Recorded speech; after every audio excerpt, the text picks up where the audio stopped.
Ladies and gents, we are back in another episode presented to you by Bollock Studios, where football nutmegs the nonsense. So speaking of some of the nonsense, boys, woohoo, we are back where the Premier League title race is tightening, so title. And well, looks like the pressure is starting to do a lot of funny things to the fans and to people. So of course, boys, Manchester City against Arsenal. I mean, last week's episode I was telling just win just one thing to do just win hopefully they don't lose to City and now the gap is shrinking and the word bottle has been, creeping in the media for quite a number of weeks So again it is what it is City doing whatever they do as usual, right? Just ruining title hopes and dreams. City. So, but again, I think it was a very, very interesting game, right? So, speaking of the match between Manchester City against Arsenal that ended in a very, do I dare say nervy 2-1 win? I wouldn't really say that nervy not so cagey, quote and unquote, like what Kuhan was mentioning. So, I mean, let's discuss on what happened, man. The title race, it has become now, in reference to Shariff, your rice analogy, your rice pot analogy. Now the title race has become more like a pressure cooker instead. So boys, so Arsenal lost a crucial head-to-head match against City. Looking very dangerous now. So, Kuhan, you predicted the win for City. Tell us what transpired. Go on, man. I mean, don't say expected. No. I mean, I thought it would be a cagey match to begin with, but it wasn't a cagey match. It was a brilliant match of football. Arsenal were not holding back. They were going to score goals for the win. City was good. I have to say that. Yep. But this City team is only just recently trying to gel, and it's on City now to win the title. So they need to be flawless in the next 5 games. Arsenal need to be flawless as well if they want to challenge City, because I think their goal difference will come into play. But talking on the game, I feel that Arsenal played well, and they played well because they had Eze. However, in the striking department, Kai Havertz is not a striker. Yep. So, and removing Eze, I think during the 70th minute was a bad mistake, because you see City was very uncomfortable when they had the number 10 role there, because they were playing with wingers, with Trossard, Martinelli coming in and all. And City were just being City. And of course, City beating Arsenal means a lot. But at the same time, as what Declan Rice was saying, right, in one of the videos, it's not over yet. Yep. If you all watch it, it's not over yet. It's not done yet. So I think it's very premature to say that this one game will determine the title, but it may be an important linchpin by City. But I just want to add one last point. City has to win the last 5 games. Rodri has a groin injury, and his replacement is not as good as Rodri, and has been found out many times. So this is going to be a problem. That would be, considering the remaining games. Yep, you're right. And here he goes. But again, not sure how long will he be out. So that could also be tricky. I can agree. Yeah. It's a groin injury. He's definitely going to be out for 2 to 3 weeks. Easily. And 2-3 weeks is, sama dengan almost towards the end of the season already lah. So I mean, because he was substituted out, right? So I and this is something which wasn't really emphasized by all the commentators around the world, that we are giving City the red carpet even before they win it, because they've done it before. So I mean, although history is in their side, but the game can change. Yep, that's true. But I think when you say equally, when you say that next remaining games is a must win for City as well, I think so is for Arsenal as well equally, right? Yes, because well, that's football, right? Anything can happen in the next 5 games. if example, if they're just going to focus on not like even affording to draw one game, again, they are possibly going to hand it to City. I don't know, which I need to ask Shariff on this lah, whereby, in your opinion, do you think Mikel Arteta just got outclassed tactically by Pep? Good question. Good question. And I like the question also because I also understand why he started with Kai Havertz compared to instead of Gyökeres, right? Gyökeres, yeah. Correct. Yes. So you see, it's a very different game during the League Cup, right?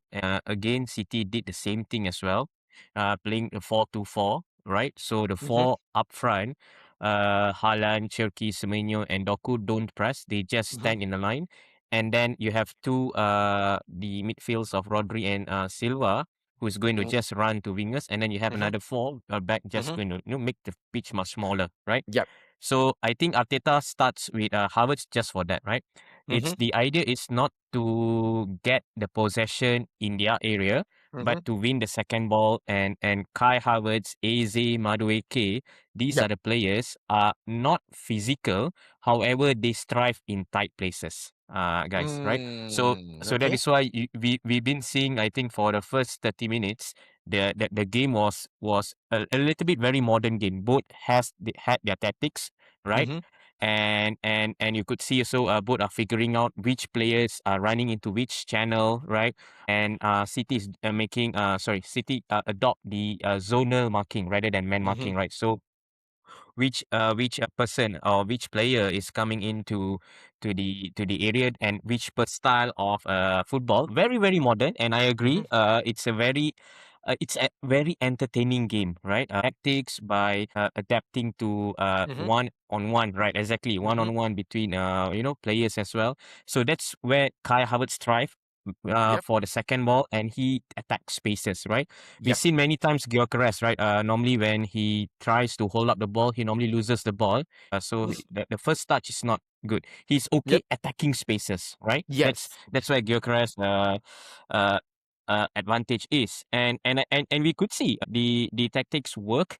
Arsenal could break the 4-4, but then as the game comes in, right? I think City just grew, like they grew in the season itself, right? So yeah, Kuhan, about Mikel Arteta lah.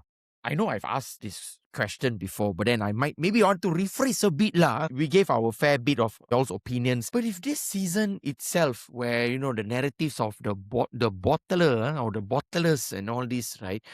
And I don't know what will this be another official bottling season for Arsenal? And if regardless yes or no, what's next for Arteta, man? So first of all, I want to address the bottling part lah, because it's not fair at all lah. Because we if I give you a list, even Jurgen Klopp has bottled the league twice. Yeah. So I mean, okay. Yeah, oh yeah. I mean, so if you look at the data, they were 7 points in the 2018-2019 season and the title race and came second, and they had the brief lead in his last season, and then they drop off as well. So it is not fair to only call Arteta bottling it lah, because Arteta did bottle it twice back to back, and but the reality is that last season he didn't bottle. There's no bottle because there were no chance for bottling because they never took the lead at all, right? So I think it's even Sir Alex Ferguson has bottled the league before, during his first tryout for the league. He kept second place in 1952 lah, if my memory serves me well. But I'm sure some people say he bottled the league during City's first title as well. So I think it's unfair to say it's just a media catchphrase label which they're putting on Arsenal again and again, actually. And there is this love for elitism in the British media, especially that Man City and all these things. So, but then we always forget the 115 charges lingering and how they got all the titles. So I always like to put the context because we have to understand elite and privilege, they go side by side. So having said that, when it comes to Arteta, what he should be doing is just play the next games, and they should go game by game. They have a Champions League semi-finals on with Atletico Madrid. It's not going to be easy. And they have to go. Their next game is against not inform Newcastle at all, so they have a chance there. Mm-hmm.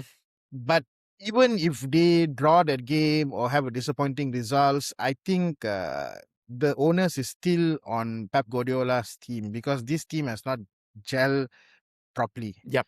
You can see where they are not gelling Mm-hmm. properly. You can see in the defense, you can see in the wingers. There are a lot of mistake pass. It was a bit although City hold the midfield well, it was still uncharacteristic. The difference is that City has elite players in all positions. I agree. I agree with So, that. and Arsenal do not have elite players in all position. A good example is the centre backs. Mm-hmm. If you look at Gabriel and Saliba, they are not ball playing defenders. How many times Shariff was saying that the City is not pressing the defense, Mm-hmm. but how many times Declan Rice has to come in and Zubimendi has to come in to take the ball. So when we come too deep, they're losing men in the midfield. Yep.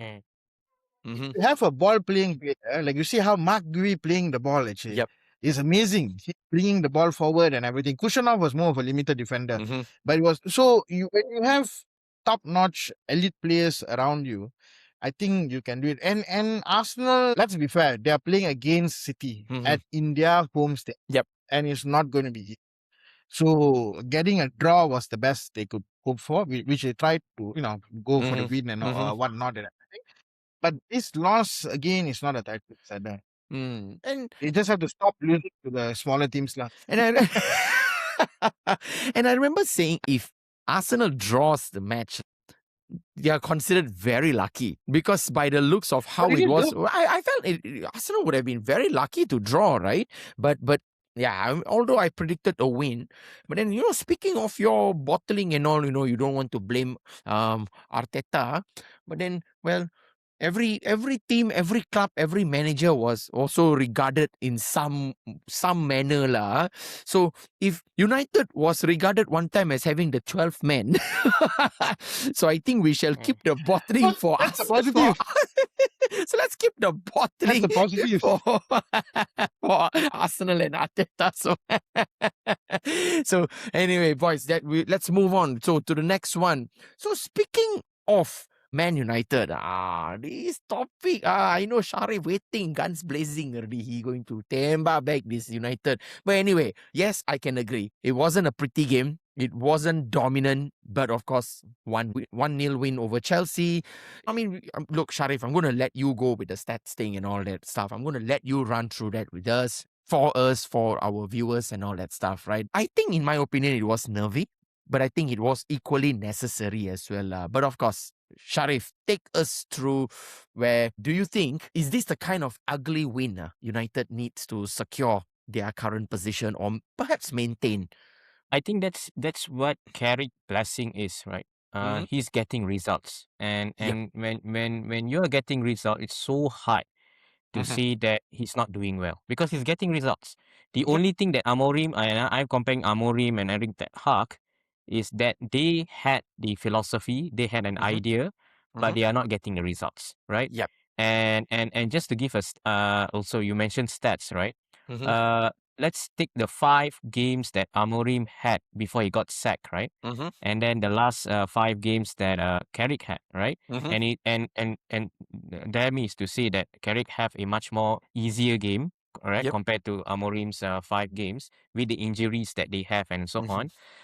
The Amorim's Man United managed to have a better possession, average at least 55% compared to Carrick's, which is very close to 50%, right? Very close. So we are speaking about before the Chelsea game, moving in between 48 to 49%. So now the question is, what type of Man United you want to see, right? You want to see a dominant Man United playing the attack, the quote and unquote Man United way? I don't think Carrick can deliver. It also goes, I think, Kuhan also mentioned as well, the what do you call that, expected goals. Amorim has a very high expected goals, but the goals was not getting in, right? Right. Carrick has only 1.42 of expected goals compared to Amorim, low. which that is exactly low. Yeah. Exactly. And in fact, Oh, sorry. Can I just add one thing just to give context to what you're saying? So the last match, Chelsea's XG is 1.3 and MU1 is 0.29. Yes, exactly. I wanted to go there as well, 0.29. So they supposedly not to score, right? Yep. But okay, this is where I'm wearing two hats, right? As a Man United fan, I'm happy to see the issue that we had for a couple years ago, where people were thinking Garnacho was the next Messi and so on, and that's what I could see in Chelsea itself, right? He cannot track back. He's giving in crosses where he feels it, right? You could see the whole game, right? Garnacho was their weakest link, right? Yep. Compared to Estevao on the right hand side, right? And it was Garnacho that gave the goal away. He could not defend with Bruno. And it was that easy passing him, and that was the United, as a United fan, that was the frustration when I see these people, these players like Garnacho, the Rashford, the Lingards, all are doing, when they couldn't defend, and when they get the ball, their decision making is so bad, right? They couldn't see the where their attackers are going, and that what happens, right? And that is why Chelsea couldn't come in as well. Like what Kuhan was saying, they have expected goals 1.42. If you just deliver to the dangerous area, you at least have 1.5 chance to score. Yep. Rather than not even half chance for United to score as well. So that's how the disparity of the MU form right now. I know people are singing Carrick's name. People are saying that Carrick should get the job. But yeah, this is where I taking out my United hat and I'm putting on a footballing hat, and then being a non-complete bias. It's going to be the same story with a different hero, right? He's going to have the best season. We are going to have the best season. After Ten Hag or Amorim, right?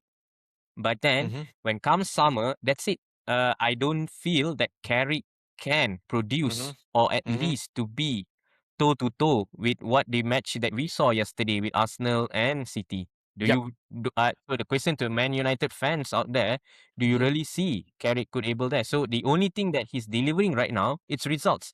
And those results they are delivering that he's getting is not based on a good play. It's just pure luck. Yeah, agree. But I just want to add, you need the luck. Yeah, but your luck will always run out. Remember, Oli? Right? Your luck will always gonna run out. Your luck is going. You're always gonna get found out, and that's what happened with him with Middlesbrough. He brought Middlesbrough to almost to the yes, exactly, to the promotion, and then after that bottled, right? Bottled the promotion. Yeah. So for me, I look. I will be the most happiest person if if to have a legend of United to be the manager, but we gotta call it the shots, right? I mean, we've been here. It's not this is the first time. Oh yeah, we've been here, right? We've been here. United need a proper manager who's able to build players, management, and I got to relate what Pep does. I know. Yes, he has the money. He has the 115 charges. Elite. Exactly. But look at the starting lineup, guys. Guehi, Kusenov, O'Reilly, Cherky, Semenyo. All these are this season players. That's half of the team. And look at Cherky. 100%. Exactly. This is and he did mention when during the starting season, this season it's a transition season. This is a build-up season for next season. And with this season of build-up season, he can manage these players. Yes, I know we have opinions of how he manage players, right? But look at Cherky. He looks like a France Messi, man. Exactly. I mean, oh my God, look at the first goal. I mean, that is a world-class goal, man. I mean, he bullied Saliba and Gabriel and Zubimendi in that. I mean, he should not get the goal. He should not get. But the calmness, the exquisite touch that he has, and these are all new players. And we've been speaking. Players need to adapt. So again, why I'm trying to relate to Pep Guardiola is these are the type of managers that Man United need to seek on, right? You cannot just sponge on the talent that you have. Yes, you have Bruno. Yes, you have Casemiro. Yep, but that talent is going to go away. You got to bring new players. O'Reilly look like a world-class left back right now. What And a player, man. he's from, yes, exactly. And he's not a left back. He's a He's not. midfielder. Exactly. Yeah. He's not even a left Exactly. back. He's the John O'Shea of Man City, man. And who created John O'Shea, man? I don't want to say, man. Exactly. So even Kushanov as well. I mean, he was bought in this season. I say, okay, how? But look at him. He looked like he's been playing for City for quite some time. Correct. Right? And so I just want to the contrast of world class managers do have this additional what they call it, capabilities that they can bring instead of just bringing ideas, instead of just bringing tactical novelty or wisdom. They also know how to mold a player to their liking, and that's where you get your O'Reillys, you get your O'Shares, you get your Michael Carrick, you get your Darren Fletchers, right? You get your Chicharito, and the list goes on. Yep. And this is what we are being lacking on. I've been saying many times, right? We are lacking a progressive midfielder, and no one, even Carrick at the moment, I don't see he could change anyone, even Kobe Mainu, to be that progressive, to be like him on I was 20 just years ago. about to say. I was Exactly, just like a about to say. Declan Yep. Rice, right? Yep, Go yep. down, very confident. He's the only one that just goes down and then grab the ball and then try to lay over or try to progress the ball. Yep. And you win matches with that, because what happens that you have an extra man at the at your opponent's box, rather than having two people just to come down to create an outlet, right? Yeah. There goes my ranting. It wasn't a rant. It wasn't a I rant. think, It was look, fair points. I think, yeah, really. So, because you see, it's always that when we eventually compare, you see the difference in class, Exactly. The you class, see the difference, standard. Man, And as so a wise man once said, you don't need glasses, Exactly. You And don't need glasses to see the problem. and I think one person said as well. I think Roy Keane was saying, you do not know which type of Man United team is going to come out. Man. Yep, agreed to that. So safe to say that Kuhan, in your opinion, based on Shariff's words of ranting, so it's either a bit of improvement from United, but at the same time, do you also feel that they are also just surviving games only? What do you I think? think I think United they're out from all competitions, so they had that 1 week extra training. That's making a difference. And the Agree. second thing, they are clinical. So we can say that City has all these players, but City is buying players according to a certain mold of the Barcelona/Pep system. They want like footballers more than positional players. So that's why you can see O'Reilly is he's attacking midfielder, can play left back. You can see these changes all. Everyone can play the ball. So it's a very different philosophy where Manchester United have. And dare I say that MU will not return to the attack football ever again. It is almost impossible to. It's not because they're not capable of. It's because the game has moved on from that. So I think now, while Carrick is getting the results needed for them to be in the Champions League position, it's good. I don't know how they're going to perform next season. I Exactly. think they will be found out next season, and again the cycle goes on. This is why I pointed out, I think, in the couple of pod ago, MU's problem is not the players or the managers. It's just that their board members are not confident and which needs an episode on its own. yeah, I mean, like, they must have a word for how you would bottle Arsenal, where the board of MU is bottling big time. And the biggest bottle they did is not getting De Zerbi. The manager Shariff is describing someone can create system and play in structure. It'll take time, and it's not there's no linear progress or whatnot. But the reality is that they missed out on De Zerbi. Yep. And if Spurs can get De Zerbi, I don't know why MU couldn't get De Zerbi. Exactly. So, Ineos is not performing. And They're not. they need to be called out. Yep. No, it's a poor corporate culture.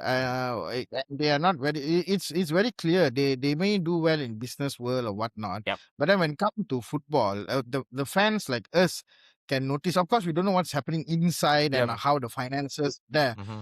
But footballing decisions are footballing decisions. Yep. Agreed. So, and if you want a manager who want to build something on, it's definitely not Michael Carrick. Michael Carrick is unproven completely.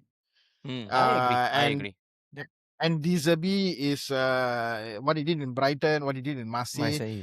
And I mean, I don't believe that he will save Spurs, but that's another issue. But the point is, he would be a suitable manager for Manchester United. As a rival fan, Mhm. I would have been a bit, how to say, afraid of MU in the coming seasons if they had someone like Dizabi there. Or Luis Enrique, but then Luis Enrique has extended his Yeah. contract. Extended, yes. So now you're left with Iroyola, which is I do not want because we remember what happened to Thomas Frank, right? Yep. And then you have Oliver Glasner. Glasner. Yeah, and then we have Julian Nagelsmann as well, which is will bottle our preseason because again we'll go into a season that do not have preseason, and then again exactly the same thing, The same old. cycle, yeah. And I like what Kuhan said just now. If Spurs, I mean, with all of what people were saying, their ownership and everything, could just got to know that the Zerbi got sacked, and within 48 hours has sealed that appointment. I mean, what's taking Ineos and the director Vivelli as well. So Vivelli is having a good relationship with Julian Nagelsmann, but I'm not a fan where we coming into a season without a proper manager during the preseason, right? So yeah. Just to correct, if you can repeat that back again, he didn't get sacked. He left the job. He left the job. Sorry. So when Dizabi, okay. So when Dizabi, so when Dizabi left the job, right? Within 48 hours, Spurs came to his doorstep, right? And this is where I think I agree with Cohen. What's stopping Ineos and Vivelli itself and the sporting directors, or CEO Omar Barada to punch on the Zabi, right? I do feel they are still clueless who they should take, and I guess it's if they go ahead with Carrick, it's going to buy their time more, and I think that's what they are planning to do. So yeah. Right. It's a sad thing, lah. Yep. It's a sad thing. I mean, you really knows what's going to happen during the summer, right? I'm not trying to be pessimistic, right? But we've been here.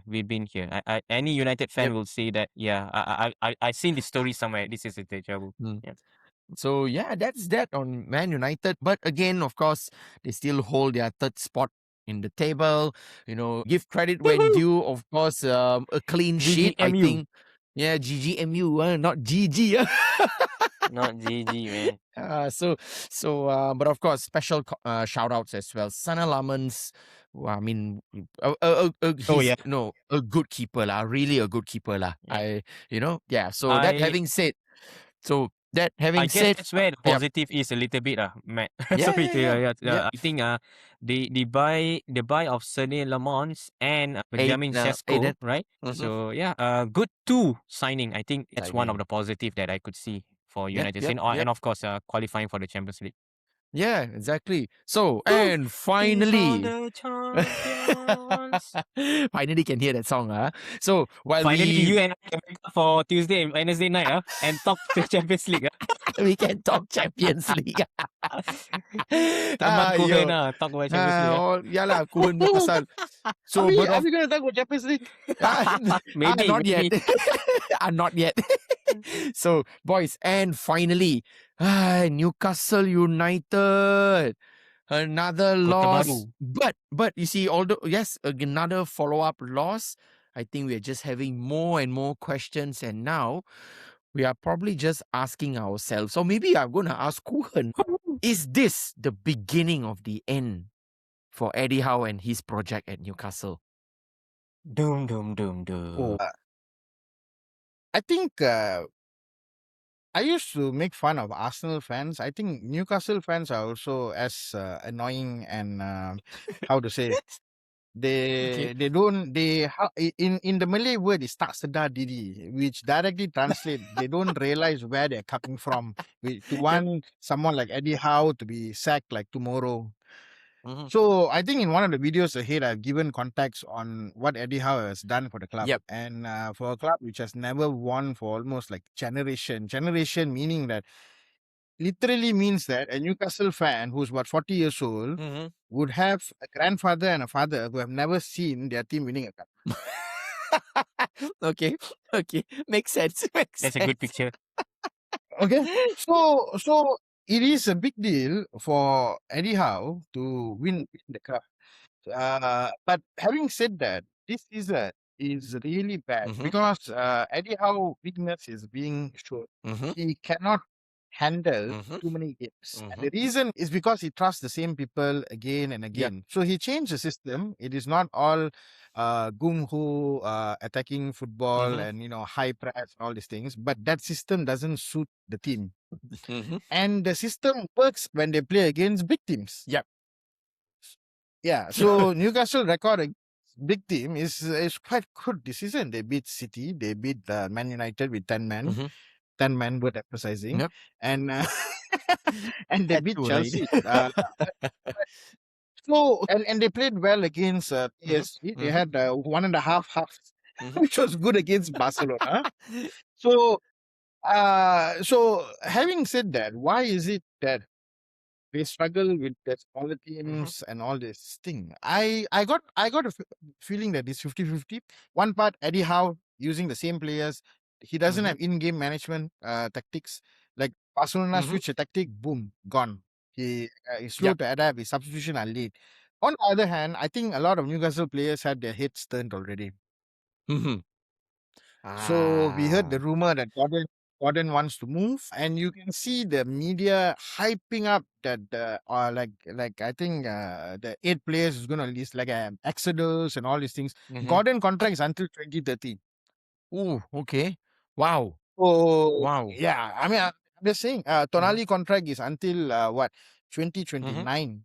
Hmm. The only person who has a 2-year contract is Tino Livramento, which probably will be sold. Hmm. So the why is the media putting so much of hype on Newcastle? Because there's a general dislike for Newcastle because of their owners, Mhm.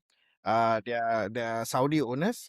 But then you notice one thing: the Mhm. media doesn't hype on which Spurs player is going to leave. Mhm. Yep. Yep.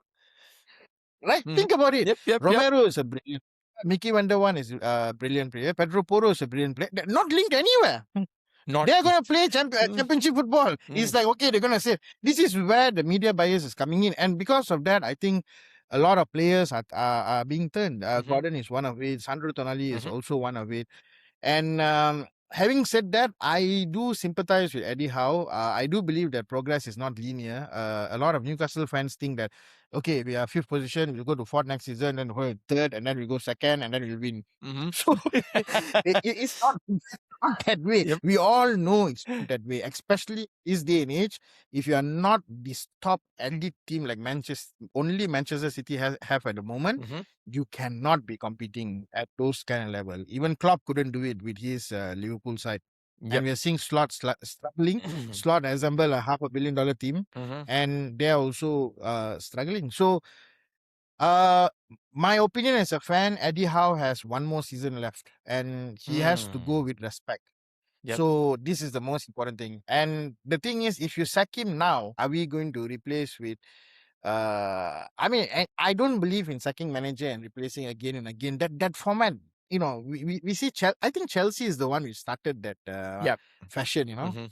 I think most teams they don't sack their managers like Arsene Wenger. I mean, Arsene Wenger was pretty long in Arsenal. Mhm. We had David Moyes was pretty long in Everton, and Everton is not. They are not challenging for titles season in season out. They were Yeah. scrapping from relegation to relegation to mid-table one season in Europe and then back again. Yep. So I feel that this whole results oriented idea that change the man. Although the idea is changing the manager is cheaper compared to sacking the player or selling off a player because it takes too much effort and then Mhm. you get a new change and everything. But you see this happen again and again. Sacking the manager is not how it works. You need to give them time, and that's it. I mean, like the greatest example of this is Sir Alex Ferguson himself. He should have got sacked by the second, third, fourth season because and Newcastle is not the same stature as Manchester United. Alex Ferguson was a Scottish League winner and also a European Cup winner before coming to Manchester United. He came with pedigree. His first season, he was 11th position. In his second season, he was second place. He brought MU to a certain level, sustained it. You know what was the third season? 11th. Third season. What season? 13th. Fifth season, 6th place. Sixth season in 92, they were leading, they bottled it. As mentioned earlier, second place. Only in the year 7, they were champion. True. So the cup matches is the one which saves Ferguson's career. His first FA Cup, his first Cup Winners' Cup, his first Carabao Cup, and this is the element. And because you have that 7-year tenureship, it is not linear. You have more time. But then the thing is that now with social media, the board is also being pressured. The fans also are giving pressuring. All Newcastle, the YouTube podcasts are all about Eddie Howe out. Wow. So for me, that is, as I said, you didn't know where the hell we were before that. And we had the highest number of players in injury days out. That means the most unavailable players in a footballing year. We had the highest amount of games throughout the season thus far. So I mean, not okay. Maybe now because after the round of 16. So until that point, Newcastle was the only team in Europe that had played the most football games. In everywhere, they were in the semi-finals. They went to the round of 16. Is this not progress? I mean, like I don't know. It's now because we won that one cup, we are expected to win. You see, if let's say this season, if Newcastle never let go of the early goals and all these things, we will be on par with Arsenal challenging the title, And let's say we lose the title. Let's say this Manchester City, let's say follow the script, Manchester City chase and then they win the title. You know what Newcastle season we're expecting next season? Quadruple. I mean, that's the fans for you, right? Because you have already... some fans have to be realistic, right? Yeah, but I mean, also, okay, partly progress also. Well, that's thanks to Eddie Howe as well, right? Because after winning the Carabao Cup, and that's progress. I mean, that's how I'm seeing it, right? So, of course, fans being fans, okay, yes, won trophy already. What's next? Quadruple What's next? That one applicable for Arsenal fans. So, and on Newcastle, probably just one more before we end this episode. There was some along the lines, Kuhan, you were also mentioning about the how the players are with their current manager, and it's like is it like the club's ambitions are outgrowing Eddie Howe already? You feel like that? I think Eddie Howe is a victim of his own success. What do you think, Shariff? Do you feel Eddie Howe has victimized himself? Kali kubur sendiri. Okay. As a Man United fan, I don't care, right? Now I'm taking out the Man United fan and putting footballing fan, right? Or footballing analysis, right? Like what we do in this channel, and not saying that I'm scared or I want Newcastle to drop. That's why I'm leaning to Eddie Howe getting sacked. But I guess from where I see, this is my point of view, right? And from where I see, I don't see progress, right? And you you bring in the point that what I'm bringing, Sir Alex Ferguson, right? Same thing also I think is similar. Let's say compare that. Okay, you won your cup. What's next? And this is where I see a progress where Sir Alex did. He came to 6th. He came to 2nd, right? And then he became a winning Manchester United that we know starting 1993. I guess what Newcastle fans that I believe that I'm just putting myself at Newcastle fans, I want them to set a new standard rather than becoming the normal cliche middle club team. You're right. If so, the question is right now, what does Newcastle fans want? If you guys want, if Newcastle fan wants to remain the same stature, the same standard, right? For the last, like what you say, your grandfather, the father, and the son who only managed to see one title, then I guess Eddie Howe is the person to go with, right? But I guess now it's where they see they have a platform, they have good ownership, they have good club structure. I guess the next is how can they build on what Eddie Howe has built into Newcastle itself, because they were continuously in the Champions League spot, right? And for them to drop to where they are right now, 14 or 15. Relegation form. Relegation form. Yes, exactly. Relegation form. You said it, right? And any club with that standard, right? Meaning you want them to win, the Spurs last season, the Man United last season, the Chelsea 2 years back, right? Which I think they finished around 13 or 14, right?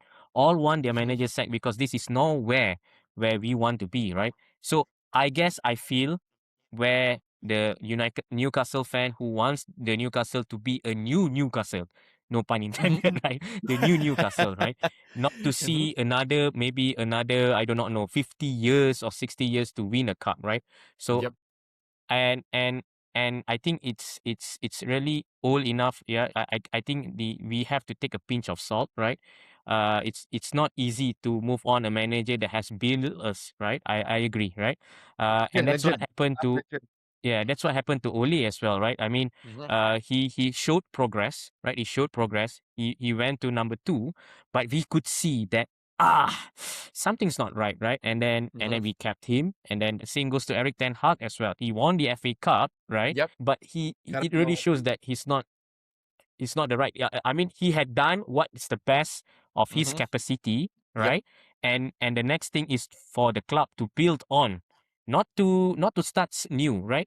And I guess if this thing continue with Newcastle, and if Eddie Howe goes into next season, and I'm very happy to prove wrong, right? Which is I really predicted that Newcastle will be struggling with what happened with their buy-ins, with their replacement, with all those outgoings, right? I guess if they sack Eddie Howe, it's going to be much more difficult. It's not going to be building up what Eddie Howe is going to. It's like a clean slate. Okay, now we need a manager to come in to finish a season in. We've seen with Man United, right? We need the manager to come in to finish a season in. We need the players to buy in the idea. It's going to be a panic appointment. I don't know who's deciding, right? Kuhan, maybe they need to have a mutual agreement, right? At the end of season, I think this is not working. This is not where we want to be. Make it clean, right? Make it a progressive. I think this is where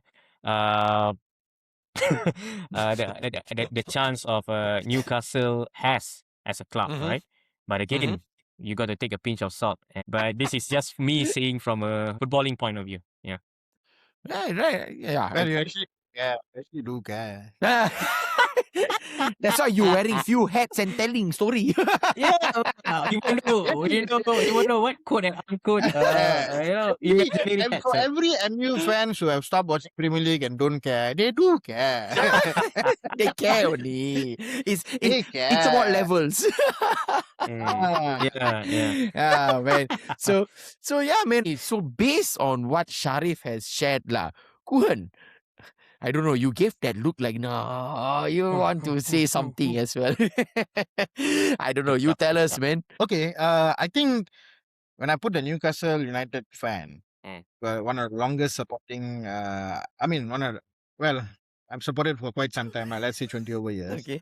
So the fan is talking about Eddie Howe, and the Newcastle fans, which is like born yesterday, should actually know more about football and legacies. So the idea, what I'm trying to say, for the last 10 to 15 years, if you look, the majority of the league winners are mostly for manager which has long tenureship within the clubs. So we have to keep that in mind. But having said that, the progress of the team and form is not very good because it feels like Newcastle United have been found out, or Eddie Howe has been found out, or this can be the ceiling. So what Shariff is saying that we should invest or have a negotiation, which is going to happen at the end of the season, according to the board. They're going to have a chat and see where it goes after that. There is a possibility he might be, there's a mutual agreement that he might go and he comes club legend. Which can be a good way. A risk is, who are they going to bring back? So is it going to be a similar system like Eddie Howe? If that's the case, then Iroela and also Oliver Glasner, these are the managers which may come to fit the players they have. So I'm not sure how is this going to go. But my preferences would be Enzo Maresca. So that having said, boys, of course, it's an end to our episode for today. For those who have tuned in, make sure you like and subscribe. Make sure you also turn on the notifications down below. And of course, this is me, Matt, your host, signing out alongside Shariff and Kuhan. Until the very next episode, should they still continue bottling? Let's find out next week, yeah? So till then, peace out. Cheers, boys. Peace out.